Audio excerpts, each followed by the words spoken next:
অবৈধ অভিযান চালানোর অভিযোগ আছে রুহানীর বিরুদ্ধে। এসব বিষয়ে একাধিক মামলাও আছে তার নামে।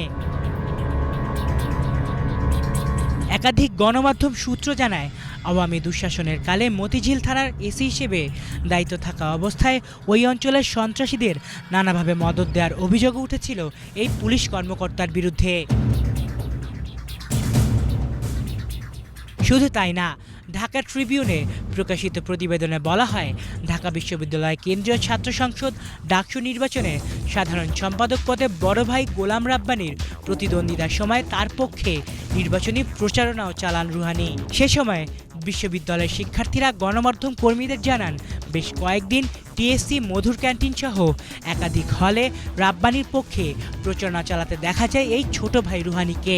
সরকারি চাকরিজীবী হিসেবে এ ধরনের প্রচারণা চালানো বিধি বহির্ভূত হিসেবে গণ্য করা হয়।